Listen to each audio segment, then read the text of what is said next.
عرض کی منم و ہمی تمنا کہ بوقت چاں سپردن برخ تو دیدہ باشم تو درون دیدہ باشی. حضور یہی تو ایک تمنا تھی کہ دنیا سے جاتے ہوئے آپ مجھے دیکھیں میں آپ کو دیکھوں. بہادر شاہ ظفر تک بھی جو انگریزوں کی 500 روپے پینشن لیتے ہوئے رنگون میں شہید ہو گیا.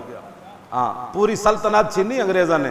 اے جڑے بدلو انصاف دیاں انگریزاں دے انصاف دیاں گلاں کرنے ہو تسی. بہادر شاہ ظفر نو 500 روپے پینشن دیندے سن انگریز پوری سلطنت چھین کے.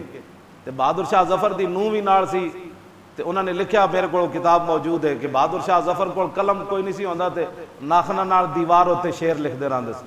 کتنا بد نصیب ہے ظفر ہیں جی کہ دفن کے لیے 2 گز زمین بھی نہ ملی کوئے یار میں. ہاں اے بہادر شاہ ظفر صاحب آپو بڑے وڈے تے جدوں او رجب علی انہیں بہادر شاہ ظفر دی اے دمدمہ توپ کھڑی نا باہر دے عجائب گھر دے باہر اے دمدمہ توپ ہے جڑی آخری بہادر شاہ ظفر نے لال قلعے ہوتے چڑھ کے رجب علی انگریزاں نال مل گیا تے بہادر شاہ ظفر دے جڑا بارود سی اودے وچ سرسوں ملا دیتی. بہادر شاہ ظفر خود توپ دے اوتے کھڑا ہو کے گولا جدوں پوایا دمدمہ تے اے دے وچ جناب جدوں نے رائے تے ٹھوس ہو گیا گولا ظاہر بات ہے سرسوں نے ملی ہوئی سی. تو اس موقع ہوتے بہادر شاہ ظفر قادری فقیر سی. ہاں قادریہ دا مجاز سی. ہاں جی بیعت بھی کردا سی. اے بر صغیر دی سلطنت سنیاں کول گئی. ہاں جی انگریزاں سنیاں کول چھینی تے ہن تائیاں بیگ دے نعرے انہاں نوں برداشت نہیں ہو رہا بھئی او بہادر شاہ ظفر دے وارث پھر جاگ پے. اسی تو 70 سال ہیں جی 1857 تو لے کے انہاں دے اماں نوں پھانسیاں لائیاں کالے پانی بھیجا علامہ فضل انہاں دے مدرسے اجاڑے انہاں دیاں خانقاہاں اجاڑیاں انہاں دے بڑے بڑے علماء اسی پھانسی دے دیتے.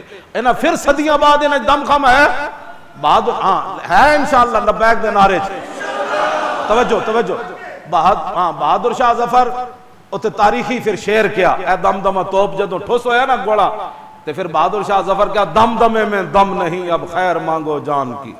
دمدمے میں دم نہیں اب خیر مانگو جان کی اے ظفر اب بس ہو چکی تلوار ہندوستان. پھر بہادر شاہ ظفر نے گرفتار تو پھر تانوں پتہ ہے بہادر شاہ ظفر نو پٹا تے مار دے سن تے نالے گالاں کٹ دے سن. بہادر شاہ ظفر نو کہ اسی بڑے ادب نال لے جاواں گے اجے صرف نکلے اسی ہمایوں دے مقبرے تو باہر بہادر شاہ ظفر. تسی یہ مت سمجھنا کہ انگریز دے اقبال کہندا ہے ناداں ترا امید غم گسارا ز افرنگس دل شاہی نہ سوزت بہر عام مرغے کے در چنگس. اقبال کہندا جلیا تینو فرنگیاں کولو خیر دی امید ہے. کہن لگا کدی بھی تصور نہ کری شاہین دے پنجاں جدوں پرندہ آ جائے نا پھر او دے چوں چوں پھڑکن نہ کدی بھی شاہین دی اکھاں چ آنسو نہیں آئے. ہاں بہادر شاہ ظفر دے پھر پوتریاں دے سر کٹ کے انہاں ناشتے پیش کیتے سن. اے مت سمجھنا ہے کہ پاکستان اللہ دی نعمت ہے انہاں گھنڈیاں کو جان چھڑاؤ دن رات ہے کہ بس جی کوئی نہیں چاہیے محمد عربی دا دین چاہیے بس این نعرے لاؤ نا کچھ بھی نہیں چاہیے ہمیں رسول اللہ کی غلامی چاہیے. ہاں رسول اللہ کا دین چاہیے.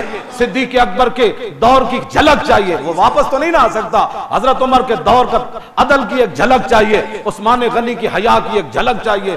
حیدر کرار کی اس فقر کا کہ اپنے دور خلافت میں خشک ٹکڑے کھا رہے تھے. مولا کائنات مسجد کوفہ بیٹھ کے علی مرتضیٰ ایک بندہ آیا انہوں نے کہا میں علی نو ملنا ہے. انہوں نے کہا جی میں علی ہاں. انہوں نے کہا چھڑو جی تسی کتھوں علی ہو بادشاہ میں تو سنیا انہاں خیبر دا دروازہ ہاتھ تے چکیا تے سکے ٹکڑے کھانا والا چاہ سکدا. فرمایا جلیا میں علی ہاں. انہوں نے کہا نہیں انہوں نے کہا پھر مقصد سے تسی کیویں چاہیا. فرمایا اوے ساڈی جسمانی طاقت او ساڈی روحانی طاقت سمجھ آئی. پھر ایتھے اقبال کلندر لاہوری بولیا تیری خاک میں ہے اگر شرر تو خیال فقر و غنا نہ کر کہ جہاں میں نان شہیر پر ہے مدار قوت حیدری. شہر شاہ سوری دی کوئی جھلک والا بندہ لیا یا اللہ کوئی اورنگزیب عالمگیر دی جھلک والا لیا کوئی التمش دی جھلک والا لیا کوئی علاؤ الدین خلجی دی اے دعا منگیا کر بس کرو بڑے ہو گئے. ہاں بڑی ساری زندگی تساں پیسے لے کے لوگوں نے ووٹ دیتے برادریاں واسطے دیتے اور ووٹ تسی کہو بس حضور دا دین لیاؤ. پاکستان کا مطلب کیا پاکستان کا مطلب کیا اور دستور ریاست کیا ہوگا.